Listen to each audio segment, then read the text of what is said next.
Well, welcome back to the old China shop. It looks a little different now, doesn't it? Welcome to the end of January. Here, I'm trying to find somewhere to put this cup down. But it's January 31st, and we finally got Kenny stopped by today. Appreciate it, kid.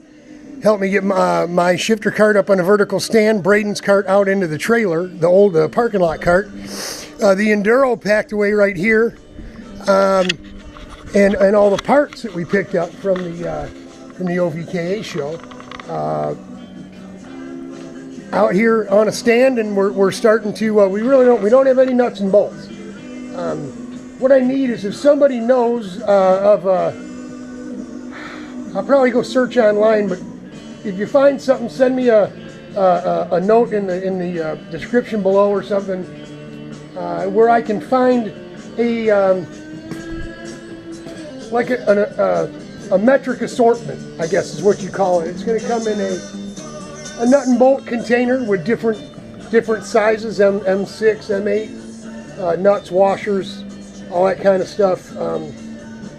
I really don't have a huge variety of metric stuff because up until the CRG, everything we've had here has been American karts. So it's time to load up on metric hardware, you know, because you're going to lose it here and there, and we need every nut and bolt on this cart is going to have to be purchased. If I go down the street to the hardware store and buy nut and bolt and washers as I need them, it's probably going to cost as much as the rest of this cart costs, man. I had the invoice here somewhere from all the parts that we bought from Tiffin Wilrich in Mooresville, North Carolina. He's obviously a supplier or a shop or a team or something that races there at that Motorplex place. Bob Krakowski put me in my place, you know, so I'm just getting my feet wet in the CIK sprint racing world. We're going to start out at Fremont, where it's still country, it's still family, it's still way laid back and not very serious. But there are places like Lorraine and this Mooresville place in Mooresville that run national type, you know, monthly events and where everybody's super serious, right? You get the soccer parents, the kid kart parents that demand gold, gold, gold, gold, win, win, win at all costs, right? We're not like that. At least not now. If the kid's got the gift, if he shows the gift, I may turn into and if I do, one of you's better let me know, hey, listen, you're turning into one of those jackasses, Robert. Stop it. We got this going on. We'll have this going together. We literally have everything we need other than, we've got everything over here. We bought the seat, brand new seat for him. The brake system was used. It came from the guy that we bought the chassis from. Remember the video where we went down and bought the chassis? No arm on the master cylinder here, so we need to get that arm. We need to get brake pads for the caliper, and we need a brake rod.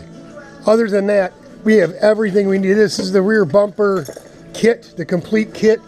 The rear bumper is here. We bought a brand new rear bumper. You see the price tag still on it. We only got one new pod, but we did buy this nose, those two pods with Nerf bars, used at the show afterwards and in the box. 8 wheels, two hub mount wheels to match those spindle mount aluminum wheels, and then we got 6, a complete set for Brayden of black Douglas M series wheels, and then 2 for me for so I can make up another set, a third set, a rain set for my cart. So we'll see. We like, originally when I saw those brushed hub mounted wheels, and I'll show them to you. I'm going to pull them out right now, but you'll see them over time here. I wanted to match them with these wheels up here, the ones with the Vega tires, right? Those are metric. Those are my reins for the CRG. See, the front wheels have the CRG pattern, and I have the CRG hubs. So if we're going to go right now, if we're going to go rain racing with the CRG at a racetrack, we have to change the hubs too. You kind of want to get away from that, you know. We'd like the CRG wheels and hubs on the Larry cart, this one here. right on the Renspeed, because let's be honest, we're going to put an 80 on here, and it probably won't have a spare set of wheels and tires, although we have some CRG wheels up there. They're the spun aluminum, like Van K. And what I'm learning from listening to conversations is those kind of wheels on this kind of cart are only used or even worthy for using in the rain. I don't know if it's because of the material of the wheel and the way it's constructed. I'm not that serious. Brayden's not that serious yet. If he, like I said, if he somehow has the gift, I'll give all this stuff away and put it into this kid's future if that's the case. Not like you two. We're not going to send him to a tent, to a team, to a tent, and all that kind of thing. If his parents want to spend that kind of money, that's up to them. But me, I'm just more realistic. I mean, we're going to try to give him the newest, best stuff and learn how to tune on it if it's going to make a difference. If he's just going to drive around and giggle and have fun and make friends with other kids that are driving go-karts or their sisters, easy, Bray. Yeah, he'll have the gift, all right. It's like his father. But, you know, we're just going to play it by ear. We're just going to play it by ear. We don't even know if we're going to put a gauge on that go-kart. Because what do you learn? I mean, how many revs it makes? You know, a GPS gauge for a 10-year-old. I'm sorry.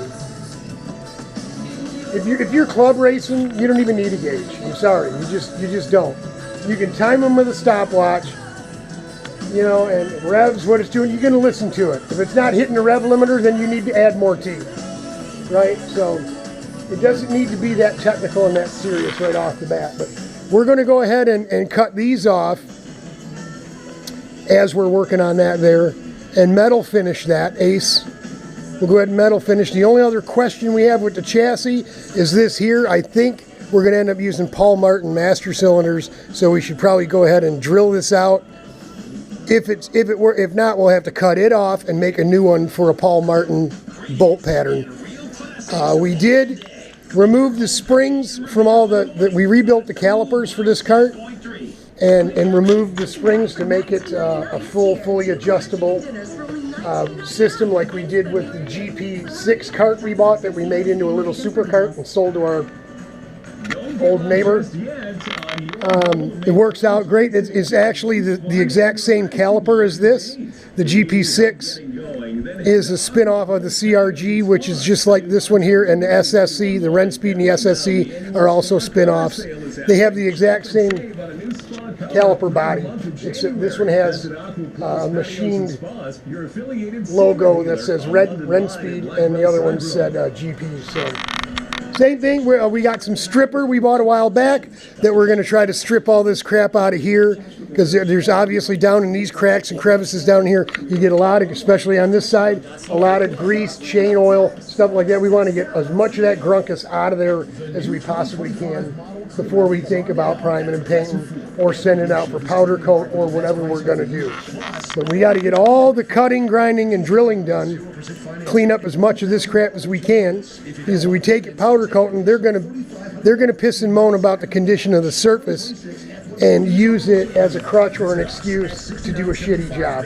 I'm sorry, but if you leave that door open and something goes bad, grease, oil, etc., then you get what you got. So we do the best we can, and if we got to pay them to go ahead and sandblast it again anyway and wash it, treat it, whatever they do, then whatever.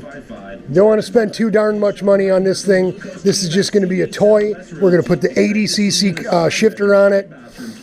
We've got radiators. We've got all the parts and pieces to put this thing back together. We'll use the old Aero bodywork. We're not going to spend any money on this thing. I may buy me a seat for it. I may buy a seat. But I won't go buying another $400 NEK seat for this thing. And this would be something I'll go chase Brayden around in his cart.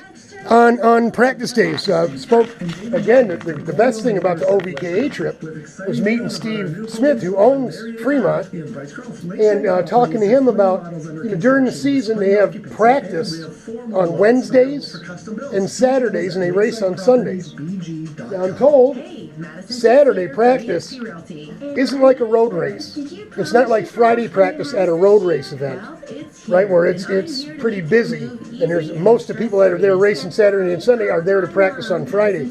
Not so much at a Fremont on a Saturday. Much smaller group. It's almost like an airport, a small airport that doesn't have a tower, where all the radio traffic just kind of controls what's going on. Same thing with the practice at Fremont. The participants kind of control what's going on. Who's out for how long, when it's time for them to get off, and the other group to go and such. So I did ask him about renting the track privately, how much it would cost for a day, and he ran me through the pricing and stuff, and it's very, very affordable.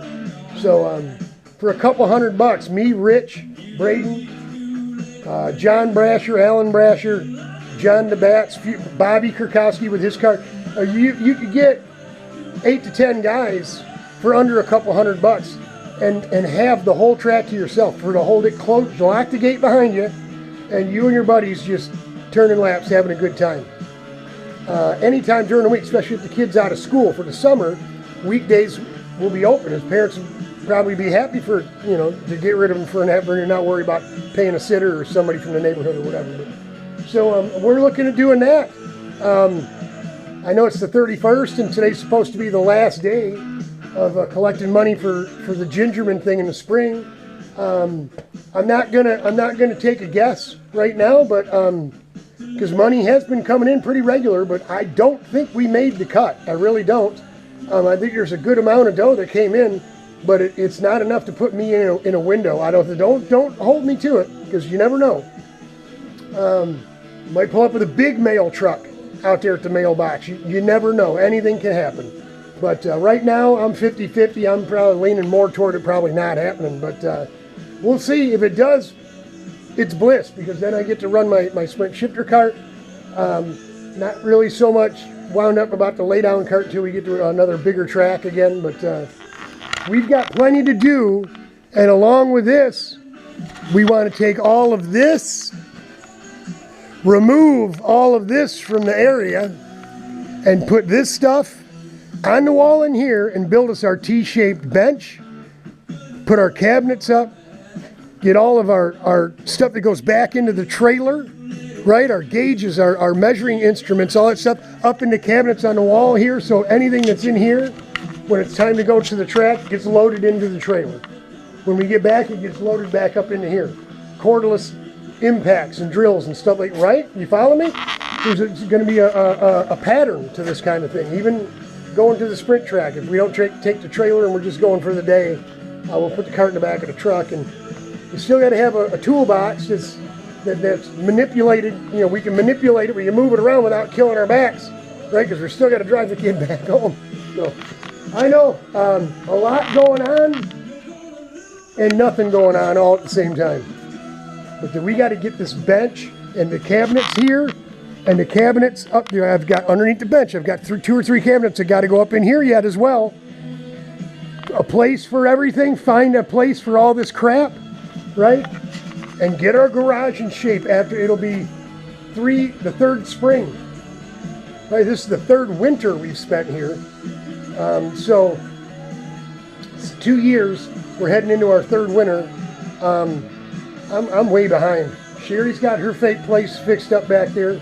We got just a little bit left to do, hang her little curtains underneath her bar in there. I got to come out and spend a day, and I've made 1 sweatshirt since I got all this stuff going. All these transfers got to be put on t-shirts and sweatshirts, on the legs of the sweatpants, some of them on shorts. See, look at this. It looks like it's releasing or letting go. And I don't know if that's from, it stays nice and warm in here. But if that shows up on a t-shirt or something, I'm going to be upset.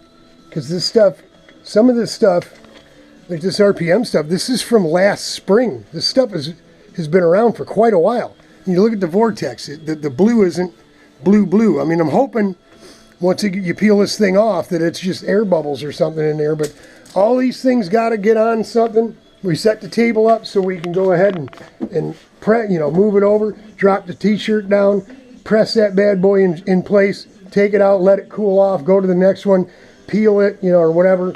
We're ready to go. We just got to get out here and do it now that it's not as cold. It's it's going to be in the 20s and stuff, mid to upper 20s. So we'll be out here all day getting things going. My back is a little sore, and I've only been out maybe 4 hours, but picking up those go-karts and moving them and moving them around and placing things in where they're going to go is trying to get the place in order. I got to get some ice on the back. I got to get back in the swing. There's that sickness at Daytona that took me out of Daytona and kind of ruined our whole month of December. It kind of spilled into January as well. And this is only the second weekend I've been free and clear of any kind of side effect, any hindrance or remembrance of that sickness and illness. It took 7 weeks, folks, to clear that thing completely and get back to eating and drinking regularly without throwing up, without crapping myself, and not being dehydrated at the same time. It was a long road. That was tough. So don't wish that on anybody. But now it's time to rock and roll. We got to get back to it. So like I said, we got everything to put this cart together except the hardware. Anybody that knows where to get full metric nut bolt washer kits with nylocks or whatever. I don't want to go to Amazon. I hate Amazon. I hate that, not hate. I highly dislike that Bezos guy, and I don't want to make him any richer than he. He's already got too much money. I don't care how convenient it is. I'll buy it from a nut bolt store online, but I don't want to get it from Amazon. I don't believe in supporting that guy. He's ruining all the mom and pop stores around here. And around you too. So there you go. We got plenty to do. We got everything we need. We've done all the work. We just need to go ahead and start assembling this stuff, man. So we got about 8 to 10 weeks, and Bray needs to be ready to race. I think it's April 19 is the first club race at Fremont.